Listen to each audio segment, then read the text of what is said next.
UPA सरकार से समर्थन वापस ले चुकी ममता बनर्जी ने जंतर मंतर पर केंद्र सरकार पर जमकर हल्ला बोला। ममता ने कहा कि रिटेल में विदेशी किराना को मंजूरी देकर सरकार ने देश को बेच दिया है और हमें देश को बेचने वाली सरकार नहीं चाहिए। हमारा गवर्नमेंट को बचाना तो कम था, लेकिन देश बचेगा तब तो गवर्नमेंट बचेगा ना। ममता ने अपनी रैली में जोर दिया कि वो आम आदमी की सेवा करने के लिए राजनीति में आई हैं, किसी लालच की वजह से नहीं। लेने के लिए हम राजनीति में नहीं आए हुए हैं, कुछ पाने के लिए हम राजनीति में नहीं आए हुए हैं। मैं देश को सेवा करने के लिए आए हुए हैं। क्या ठाकरे परिवार फिर एक हो रहे हैं? आज अचानक एमएनएस के अध्यक्ष राज ठाकरे बाल ठाकरे के निवास मातोश्री पहुंचे। कहा जा रहा है कि बाल ठाकरे की सेहत का हाल चाल पूछकर वो वापस लौट गए। 6 साल पहले अपने चाचा बाल ठाकरे से अलग होकर अपनी राजनीतिक पार्टी महाराष्ट्र नवनिर्माण सेना बनाने वाले राज ठाकरे आज अचानक बाल ठाकरे से मिलने पहुंचे। राज ठाकरे के बाल ठाकरे के निवास मातोश्री पहुंचने से एक बार महाराष्ट्र की राजनीति में ऐसे कयास लगने लगे हैं कि क्या दोनों परिवार फिर से एक हो रहे हैं। अपने चाचा की सेहत का हालचाल लेकर राज ठाकरे वापस लौट गए। हवाई जहाज से यात्रा करने वाले यात्री किंगफिशर की उड़ानें रद्द होने से परेशान हैं, तो ट्रेन के मुसाफिर महंगाई की मार से। आज से ट्रेन के एसी कोच के यात्रियों को सर्विस टैक्स का भुगतान करना पड़ रहा है।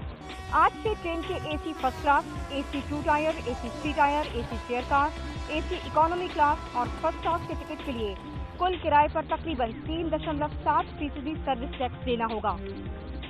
ट्रेन का सफर तो महंगा हुआ ही, साथ ही स्टेशन पर केटरिंग सुविधा और पार्किंग के लिए 12.36% सर्विस टैक्स देना होगा। इसके अलावा माल ढुलाई पर भी सर्विस टैक्स अदा करना होगा। हालांकि पेट्रोलियम पदार्थों, खाद्यान्न, दाल, फल, सब्जी और कुछ जरूरी सामानों पर सर्विस टैक्स नहीं लगेगा। खास बात यह है कि अगर आपने 1 अक्टूबर से पहले अपनी यात्रा को प्लान करके टिकट लिया है, तो अब रेलवे आपसे सर्विस टैक्स वसूल नहीं करेगा।